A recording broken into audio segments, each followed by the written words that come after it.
Après la mort de sa grand-mère, il avait hérité d'une vieille maison qu'il n'avait pas visitée depuis son enfance.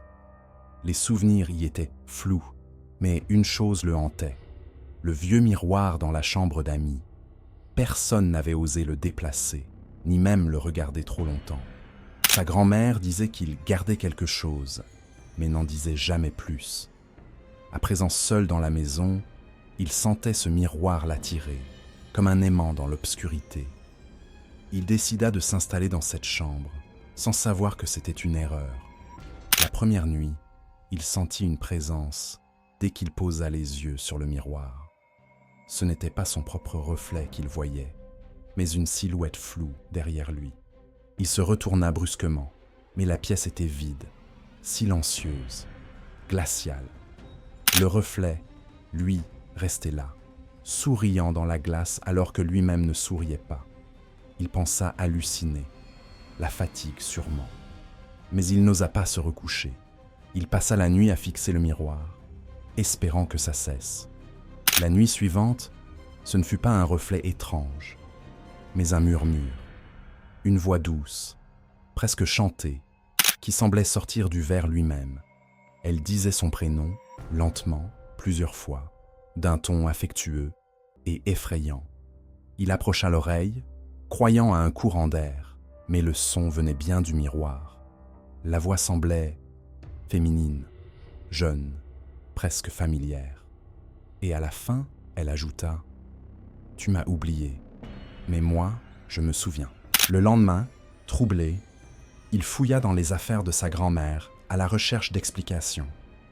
Il trouva un dossier poussiéreux dans une boîte en métal verrouillée, au fond d'une armoire oubliée. À l'intérieur, il découvrit des lettres manuscrites, des photos anciennes et une coupure de journal au titre effacé. Sur une photo, il vit sa grand-mère jeune, accompagnée d'une fillette au regard vide, debout devant ce même miroir. Derrière la photo, un mot griffonné. Elle n'est jamais vraiment partie. C'est à ce moment précis qu'il entendit le miroir vibrer légèrement dans la pièce d'à côté. En entrant dans la chambre, il sentit aussitôt une odeur de métal et de cire brûlée.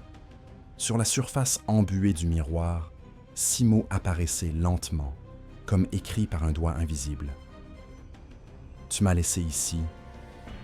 Pourquoi ?» Il recula lentement, mais le miroir vibrait à nouveau, émettant un léger gémissement, comme un cri étouffé. Il tenta de frotter la glace, mais les mots ne disparaissaient pas, gravés dans la buée comme une malédiction. Et quand il ferma les yeux une seconde, une main s'écrasait contre l'intérieur du miroir. Pris de panique, il retourna lire les lettres trouvées dans le dossier. Elles racontaient l'histoire d'une sœur oubliée, morte à 7 ans dans cette même maison, noyée dans la baignoire. La lettre disait que la petite fille apparaissait dans les miroirs après minuit, murmurant des souvenirs brisés. Sa grand-mère avait tenté de la faire disparaître en enfermant le miroir et en récitant un ancien rituel. Mais elle n'avait jamais terminé ce rituel, laissant la fillette entre deux mondes. Et maintenant, c'était à lui de payer ce qui n'avait jamais été réglé. Cette nuit-là, il ne dormit pas et fixa le miroir jusqu'à 2 heures du matin, sentant la présence s'intensifier. La glace devint liquide, mouvante, comme si elle respirait lentement avec la pièce. Puis une petite main d'enfant sortit du miroir, cherchant à l'attraper. Il ne bougea pas, paralysé, et la main toucha son bras, glaciale mais réelle. Elle se retira lentement, laissant sur sa peau une marque rouge, en forme de spirale. Il comprit qu'elle ne voulait plus parler. Elle voulait sortir. Il trouva dans les lettres un rituel incomplet que sa grand-mère n'avait jamais osé finir. Il comprit qu'il devait soit libérer l'esprit, soit l'y enfermer pour de bon, mais que chaque option avait un prix. Le rituel parlait de 3 gouttes de sang, un objet d'enfance et un nom murmuré à l'envers. Il choisit de l'enfermer à nouveau, pensant que ce serait plus sûr pour lui. Il prononça les mots, coupa sa paume et plaça une vieille poupée près du miroir.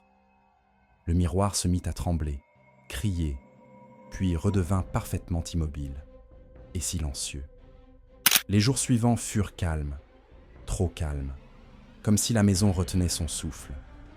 Le miroir ne vibrait plus, aucun reflet étrange, plus de voix, plus de mains. Il pensait avoir réussi, enfin briser la malédiction, enfin libre.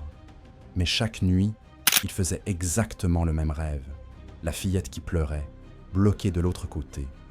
Dans ses yeux, il ne voyait plus de colère, juste une immense solitude. Et chaque nuit, elle murmurait « Tu as menti ». Un mois plus tard, il vendit la maison, jurant de ne jamais y revenir. Il emporta peu de choses, mais conserva le miroir, par simple oubli ou par curiosité. Il l'accrocha dans son nouvel appartement, pensant que ce n'était qu'un objet vide. Mais le premier soir, à 2h03, il entendit frapper, 3 fois. Et dans le reflet, ce n'était plus lui, c'était elle, portant son visage. Elle l'appelait toujours, mais maintenant, c'était lui, de l'autre côté.